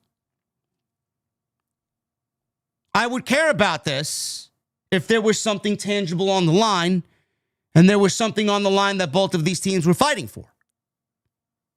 We don't know what that is, so my interest in this, or care in this, was basically non-existent. 90 seconds into the match, we go into a commercial break. The heels worked over Jey Uso. Logan Paul knocked Jimmy off the apron before he could make a hot tag. McIntyre threw Jey over the announce desk, and we go into a second commercial break. Logan and McIntyre held up Jey in a delayed vertical suplex, and they flexed with their free arms in doing so. So a double vertical suplex, all while teasing Jimmy. Jey booted McIntyre, finally made the hot tag to Jimmy, hit Logan Paul with an enziguri before super kicking McIntyre off the apron. Jimmy hit a dive off the top for a 2. Logan responded with a blockbuster off the top for a 2. Jimmy ducked a punch and followed with a super kick, spear, and an Uso splash on Logan, but McIntyre made the save and broke up the cover. Jey and McIntyre brawled on the outside as all of a sudden the Vision starts swarming the ring. Braun Breaker and Bronson Reed checked on Logan Paul. CM Punk and Cody Rhodes see this, and they run out as backup to take out the Bronze. Everyone brawled. Jey wiped everybody out with a big dive over the top rope to the outside. Jimmy was too busy celebrating, so Logan Paul caught him in a schoolboy, rolled him up for the 1, 2, 3, and the Vision gets the War Games advantage. Asuka wrestles Charlotte Flair for the Women's War Games advantage on Friday night. CM Punk immediately attacked Logan Paul. A big brawl continued. Reigns comes out to his music. Braun Breaker greeted him in the aisleway. He eats a Superman punch. Bronson Reed, same thing. He eats a Superman punch. Reigns handed out Superman punches to Logan Paul and Drew McIntyre too. So 4 Superman punches to the Vision. The babyfaces stood tall. We got the trademark logo and Lee Fitting, Paul Levesque, executive producers, credit roll on the screen. Lesnar. His music plays. He enters with Paul Heyman. Fireworks went off. He did his little pose. Lesnar actually tripped and slipped during his entrance, his bounce. He fell backwards. Now, I laughed my ass off because I never seen Brock Lesnar do that in 20 plus years, never fuck up his entrance.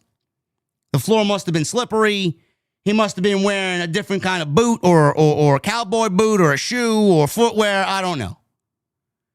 But the thing with Lesnar is so athletic that he rolled backwards, jumped right back up, laughed it off, and joined the fucking Vision in the aisleway as if nothing ever happened.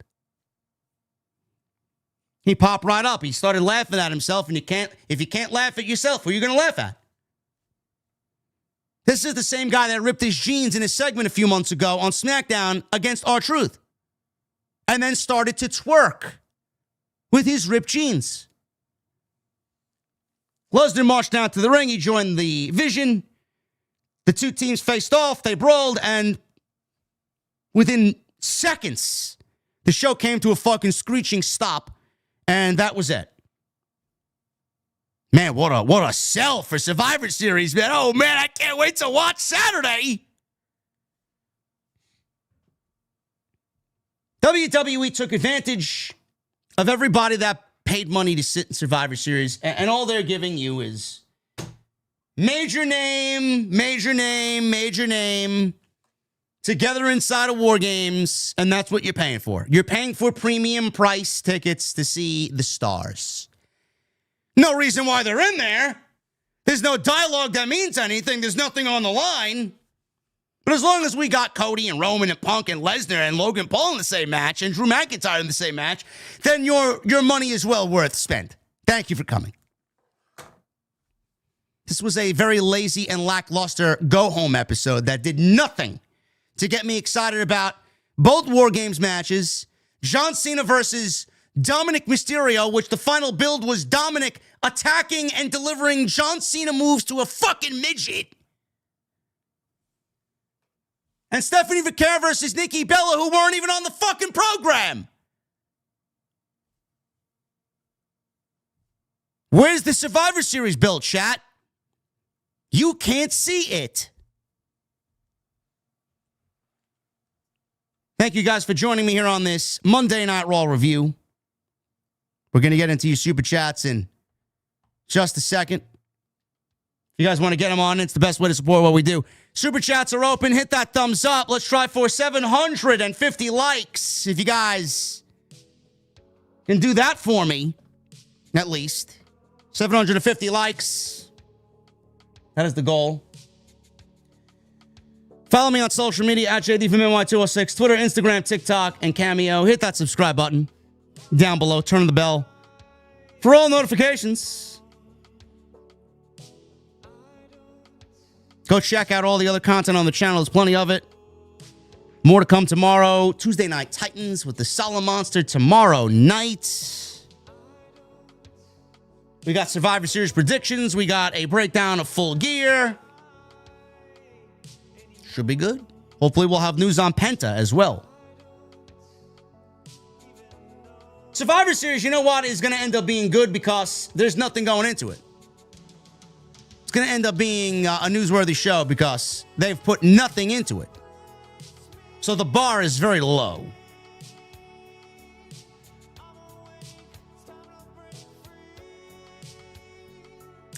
Triple M, I haven't jumped on in the last time we did the catalyst for Finality's Augur, bro. I haven't logged on since.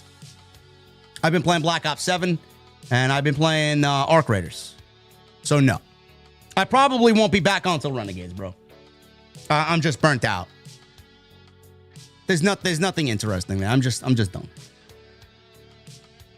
Eddie Lane, am I doing any Black Friday shopping? Yes, I've already started. I got some stuff coming this week, some coffee stuff. I got myself a new pour-over machine, my new X-Bloom coffee machine. It's great. Love it. It's beautiful. It's in my office. I bought myself a new Dyson vacuum this week. It's coming tomorrow, man. I can't wait to unbox that. New Dyson, what is it? The Gen 5 Detect I got. You know, Freddy sheds, so I need something superior to pick up the cat hair. So we're doing that. I'll probably end up getting a few things for the office to enhance my my desk setup here. I do want to get a new PC this holiday season too. My guys over at Paradox, I'll probably have them build me a new PC something like really, really, really crazy. Drop about 8 G's on it. That's why you guys need to get the super chats in. I put everything towards the streams, you know? I do everything for you guys. Did I get the cats any gifts? Yeah, they always get gifts. They got plenty of toys. They don't need anything. Tonight's show sponsored by Blue Chew. You guys know the deal, man. BlueChew.com. Code JD at checkout. Make sure you guys use that code JD at checkout for your free sample. All you gotta do is pay the $5 shipping and handling. Fellas, it's time to main event your own show. Because when the lights hit, the music drops, it's go time. You don't want to perform like Tony Khan booking AEW Dynamite / Collision. You know. Can you imagine you being Tony Khan in the bedroom, bro? Boring? No. You want to come in strong, confident, ready to put on a 5-star classic. That's where Blue Chew steps in. Blue Chew delivers chewable tablets designed to help you bring stronger, harder, longer lasting performance. That's the kind of push every superstar wants. It's like giving your confidence a WrestleMania entrance with pyro lasers and 80,000 people chanting your name. That's 70,000 more people. Actually, 79,000 more people that will attend an AEW Dynamite taping. Last time I used one of Blue Chew's tablets, my junk didn't just show up. It caught a full Paul Heyman promo and demanded to be introduced as the reigning, defending, undisputed heavyweight champion of the bedroom. I didn't book it, but I wasn't arguing. If your current performance feels like a cold open on AEW Dynamite, Blue Chew is the heel turn you didn't see coming. This is about your legacy, or as I like to call it, your third leg. Make sure you guys make your life easier by getting harder and discover your options at BlueChew.com. We got a special deal for all of our listeners. As always, get your first month of Blue Chew free. Just use promo code JD at checkout and pay the $5 shipping and handling, and that is it. BlueChew.com, code JD at checkout. Join Blue Chew's mission to upgrade humanity one thrust at a time. Let's get to these super chats here.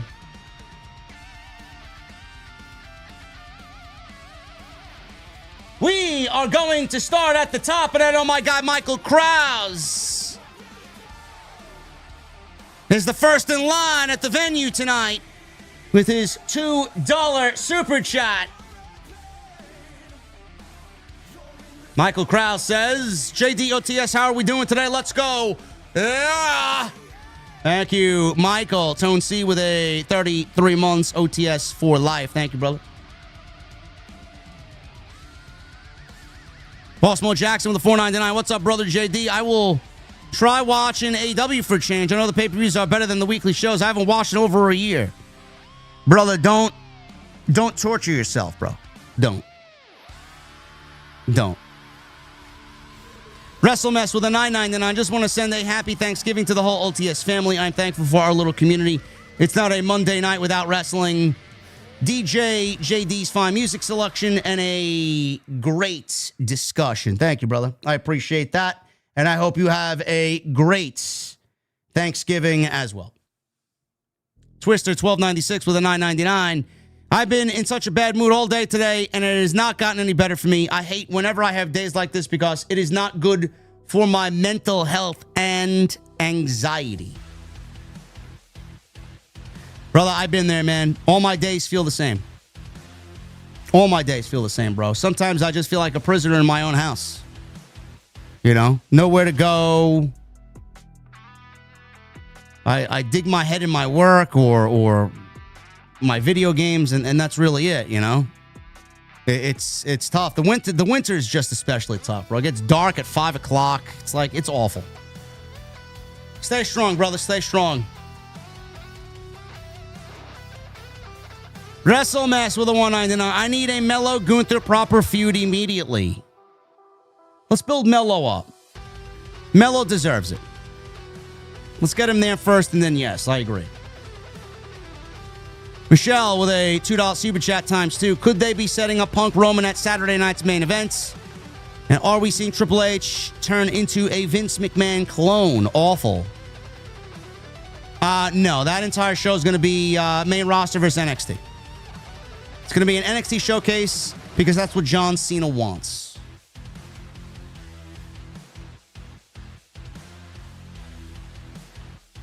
Joshua with a 12 months. Shout out to the YouTube algorithm. You popped up on Shorts one random day, loved your work, and now celebrating 1 year a part of the OTS family. Hashtag OTS for life. Love to hear it, Joshua. Thank you, brother.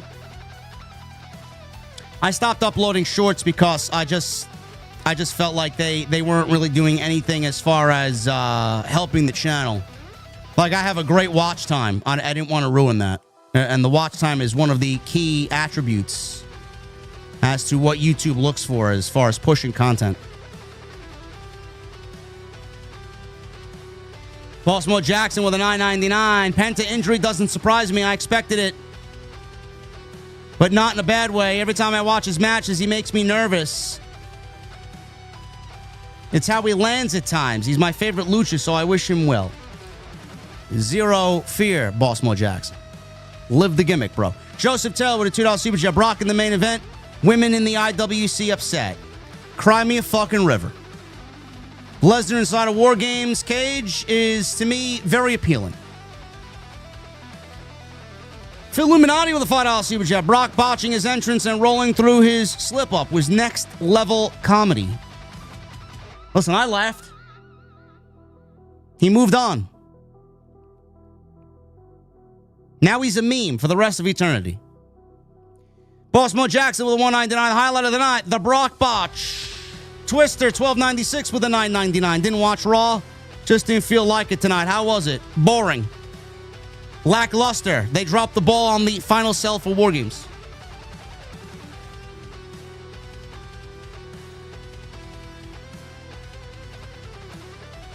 Baltimore Jackson with a $1.99. TNT will be fun with JD and Solo laughing at Brock botch and roll. Italian Stallion 1996. Hey JD, you legend. You think Miss Grant would be laughing at Lesnar slipping and doing ball cartwheels? I'm sure she had a nice chuckle. Ethan Nelson with a $4.99. This Raw was all over the place. Dom's segment and Brock's fall were funny, though. Brock's fall was funny. Dominic's segment was awful. Italian Stallion with a $7.99. Shouldn't be called Blood and Guts. It should be called Blood and Gore. What do you think, JD from New York? Now, Blood and Guts sounds better. AEW should really cut back on the blood and gore, though. Yes. $2.99 Italian Stallion. Brock slipping or Matt Hardy off the ropes? I'm going to go Brock slipping. Baltimore Jackson with a $1.99. Which was worse, the Brock slip or the Titus slide? The Titus slide. Nothing will top the Titus slide, bro.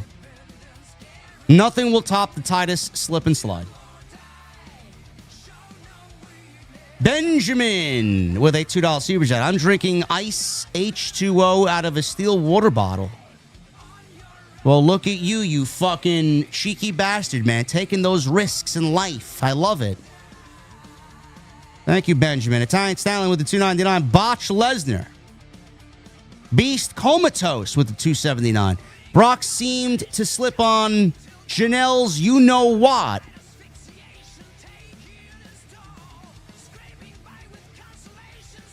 Clone Force with the $4.99. I saw your interview with the tantalizing Tony, and I'm glad he finally met you because he's always been a huge fan of you, JD, and Salamonster. OTS for life. Shout out to tantalizing Tony. I got to get back to him. I think he messaged me on Instagram. I got to push that. Is that on his YouTube channel? Hardy Punk with a $2 super chat. Brock turns a taunt botch into a Braun cow bitch.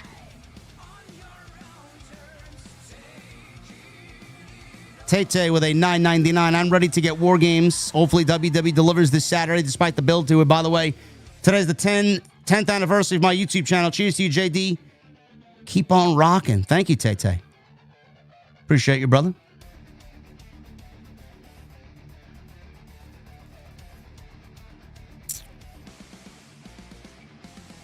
Dizzle with a pistol. 30 months. Wanted to leave a super chat real quick because I'm at my other job and missed Raw and Monday Night Football. What up? And OTS for life. Hashtag Steeler Nation. Dizzle with a pistol. Thank you, brother. Who do we got here? Paula. With a new membership. Paula, thank you very much. Love the profile picture with the little fur baby there. Beautiful. Dalton Meister with a $5 super chat. Hey, JD, after Roman's promo tonight, do you think it's possible you can win the Royal Rumble this year after that promo? That's what I'm thinking. Roman is a favorite to win the Royal Rumble, yes. Yes. Jonathan Hanna with a $9.99. Hey, JD, don't mean to bring the vibes down, but my grandfather passed away Wednesday, and the wake was today, and the funeral is tomorrow. Just want to thank you for letting me find comfort through your stream, bro. Jonathan, I am very, very sorry to hear that. That is never easy. I've had to personally go through that twice this year with my Aunt Teresa and my grandma. All I could say, bro, is their memories will never, ever, ever, ever leave you. Your grandfather's memory will never leave you. And things will get better, bro. Things will get better. And I am very appreciative that you find solace in the podcast, and I want you to keep finding solace in the podcast because there's a lot of positive energy in this chat with a lot of great positive people. And you'll be right back on track before you know it, brother. My thoughts, my prayers, and my love go out to you. Let me get some prayer emojis in the chat for our guy Jonathan Hanna, huh? NM949 with a $5 super chat. Disappointed in Roman, Punk, and Cody. They have the power creatively to tie up loose ends, and none of them did. Same goes for Heyman. Bro, they did nothing. They did nothing. They spent 30 minutes and nothing. Nothing. Joker Face with a $1.99. JD, your Twitch streams were great. Will you come back? I may be streaming some Black Ops 7 and some Arc Raiders over there next week. Keep an eye out. Lenin Jimenez with a 50 in Mexican pesos. Have you read Bret Hart's latest remarks? I think we already lost the man. Bret seems to be going cuckoo in his old age. I think we'll be reading some of them on TNT tomorrow. Especially the one where he thinks Vince McMahon and Shawn Michaels were lovers. I found that one to be equally hysterical.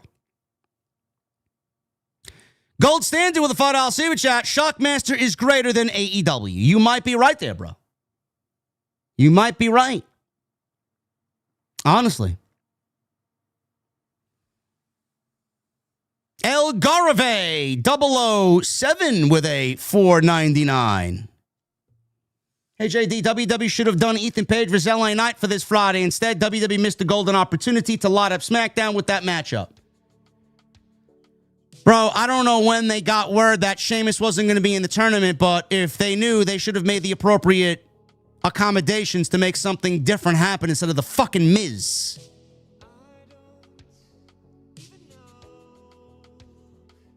Guys, the Twitch channel is linked in the description. Clone Force with a $4.99. MLB All-Star Game is better than the NBA All-Star Game and more competitive than the NBA All-Star Game. MLB made a deal with Netflix, and MLB is returning to NBC next year in 2026. Interesting. I got to look into that. I had no idea. Lennon with a 50 in Mexican pesos. Which one do you think was better? Lesnar landing flat on his ass or the Shockmaster?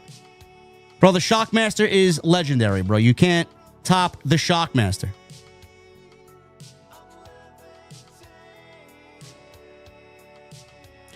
Heard Black Ops 7 is the worst Call of Duty ever. I wouldn't say it's the worst Call of Duty ever. In fact, I actually think it's better than last year's Black Ops 6. The thing is, they lied about the skill-based matchmaking because I am level 55, refuse to prestige because I don't want to lose all my guns.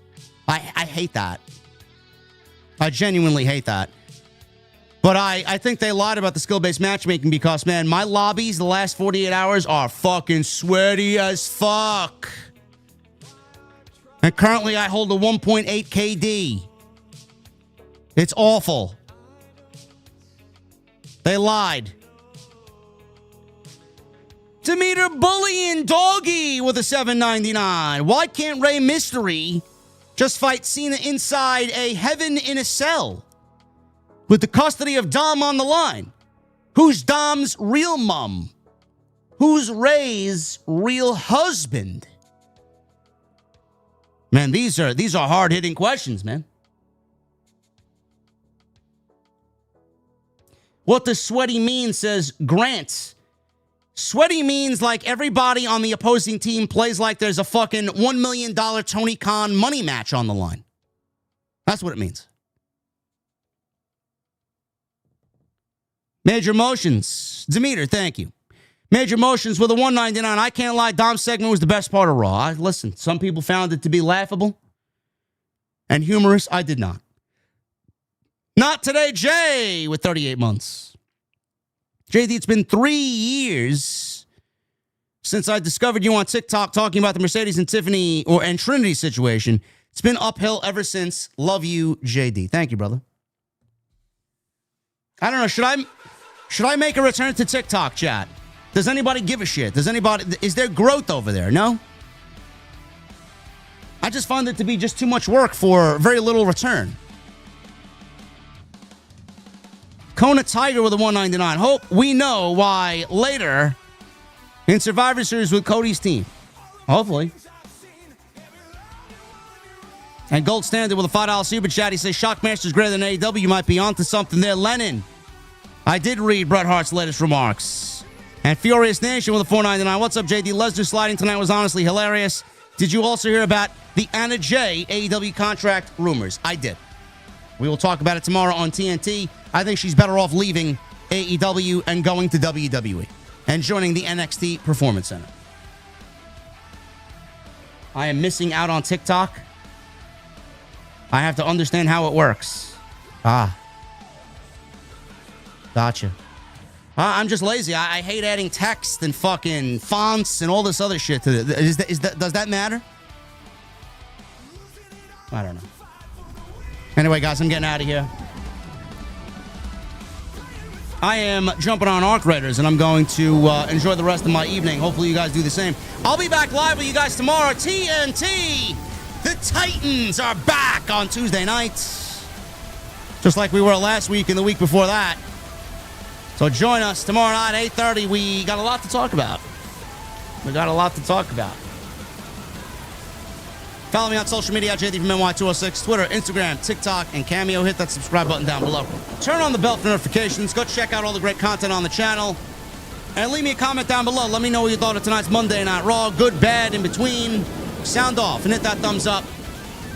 Make sure you guys do that for me. It helps us out in the YouTube algorithm. Until tomorrow night, guys, Tuesday Night Titans with the Solomonster right here on Off the Script. I'll see you guys later.